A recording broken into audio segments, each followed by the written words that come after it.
So this is the second video I'm making today. Kind of cutting my head and myself out of it because you really don't want to see me. You want to see what's going on here. So like I said, I poured this on Thursday. It's now Saturday. If you watched the first video, you saw that. So without any further ado, I'll go ahead and open this baby up. Pull this tape off.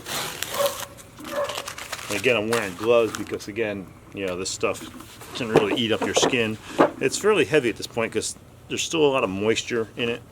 So kind of crack it open like this. And if you remember, I sprayed cooking oil in there to help get it out. Of course, that's not working so well. It's working fine. It's just, you know, this is really tight. So try to slide it up without trying to do too much damage.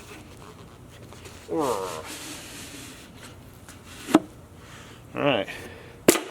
Oops. And there you have it. You have your Tufa log. Now, you do a little inspection here. There's going to be a little seam back there on the back. That's okay. Try to find what side you want to carve on. Something that doesn't have a whole lot of holes in it. If you did a good job with, you know, with your pouring and stuff, you know, and packing it down in there, there shouldn't be a whole lot of big voids. This is pretty good.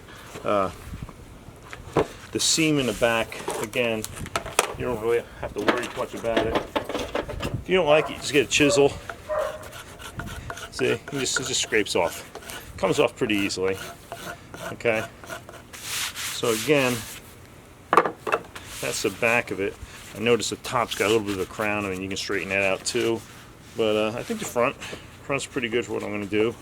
All right, so that's your tiki log. There's your bare material.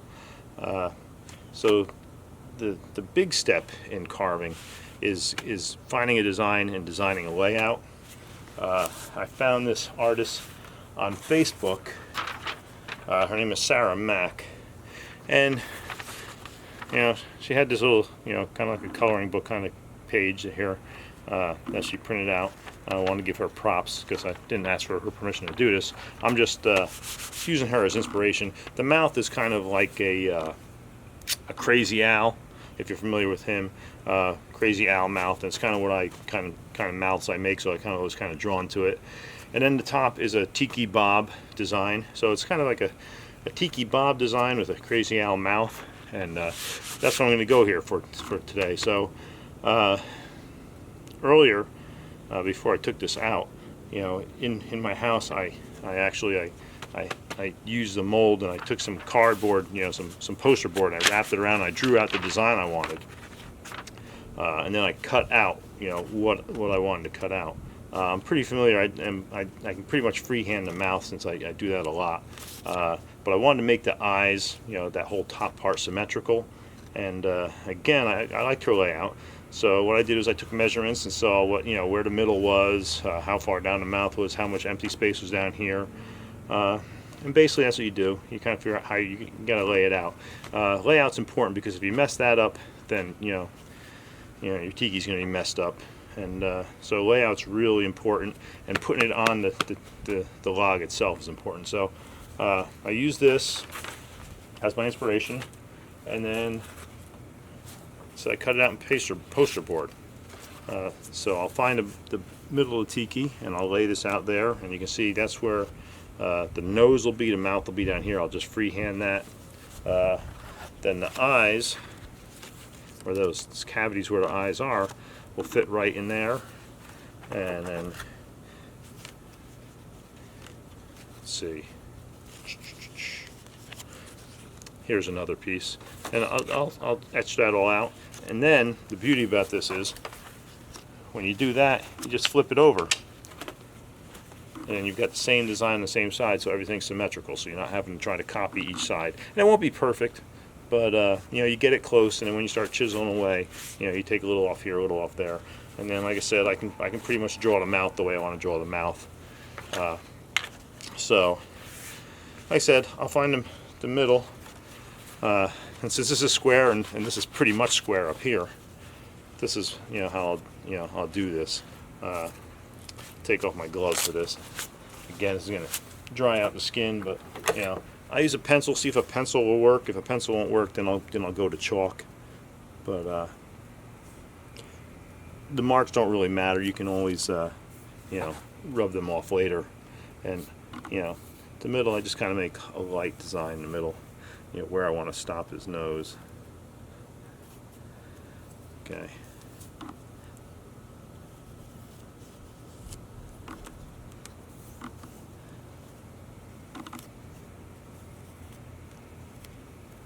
Again, drawing on cement, not the funnest thing in the world to do. Okay, so I did that. Now I'll sneak this guy in here.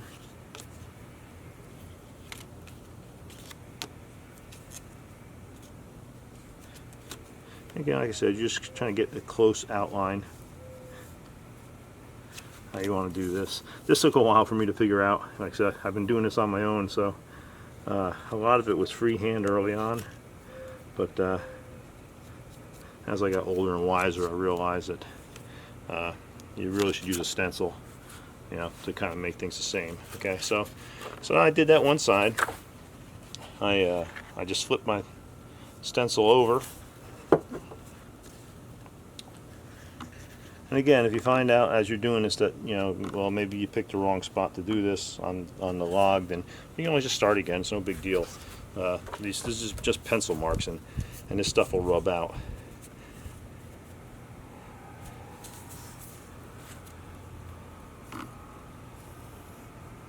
And you see why I put that line down the middle, because now I can just line it up there.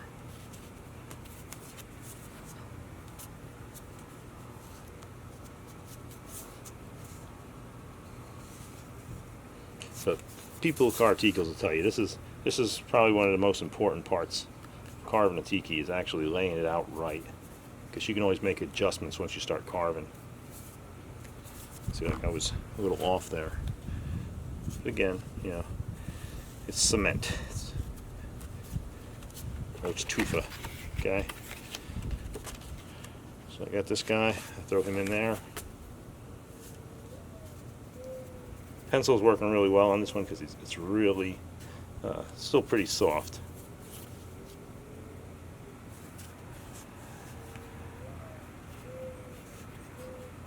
My friends will be disappointed. I'm passing up on a lot of "that's what she said" jokes.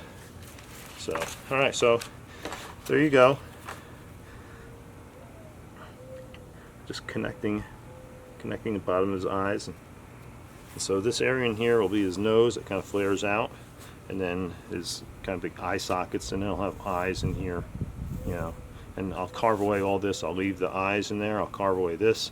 You got to start figuring out what you want to leave and what you want to cut away. So I kind of mark where the edge of his eyes are, his eye sockets, because now I got to draw a mouth.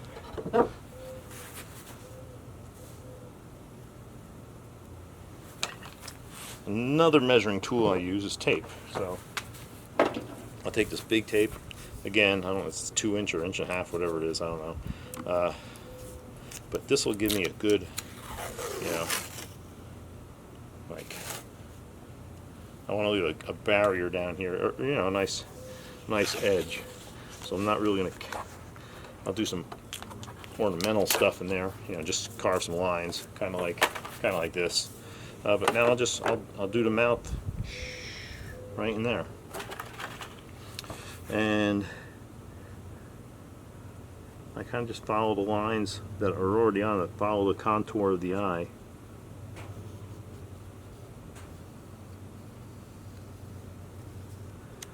I try to come back to the middle here,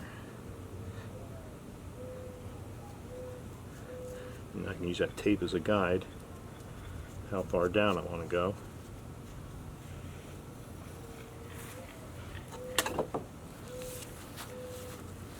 And same on this side.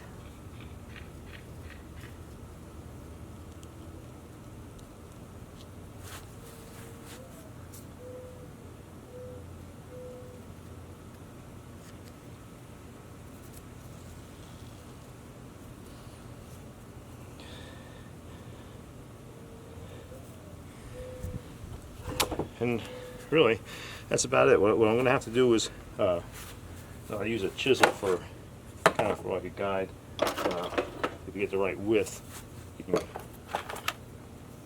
because he's going to have lips, right? So you want to go You know, you don't want to carve teeth all the way to the end. You want to make a nice lip around and leave that there and carve down into the teeth.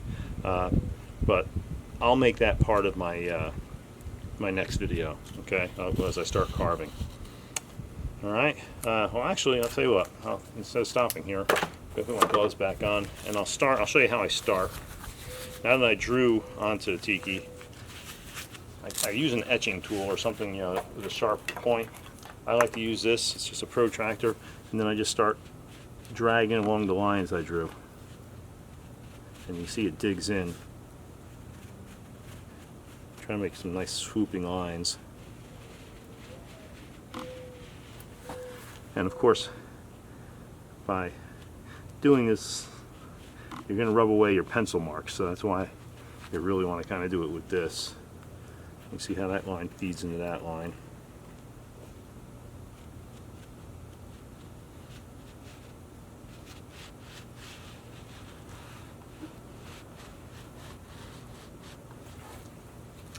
Okay, then the bottom of the nose.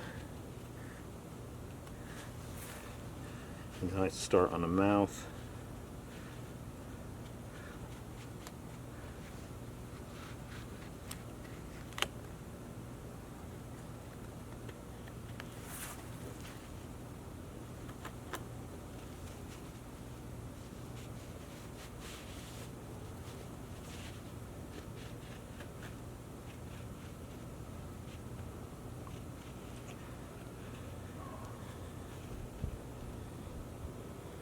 And if you get off your pencil line, it's no big deal. This line in the middle is just a middle line. Nothing to carve, nothing to etch out.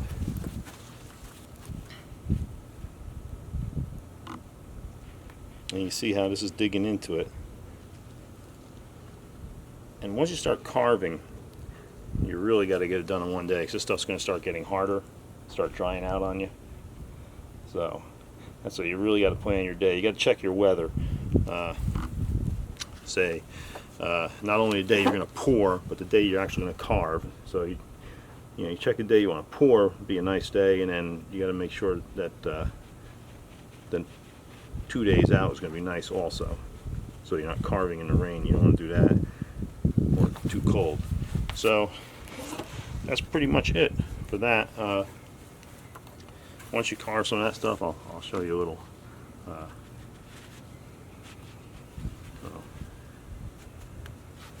Here, let's do it on the side of the mouth here. So, okay. You can get deep with the stuff, make several passes with it. But when you start to carve, just take a chisel, start digging in to there. It's basically, relief carving. You're removing sections. And that's just an example. I'll go much deeper with that later. But yeah, that's just kind of how you do your layout, how you get started on your carving. All right. Next video I do, I'll get more into the carving stage. I'll have most of this carved really, and I'll just talk about different techniques. I can already see that kind of looks like an alien. I can already see that there's a lot of empty space up here that I'm going to have to put some stuff in, because you really don't want a big empty space in the middle of your tiki, because that's basically what people see. So that's it.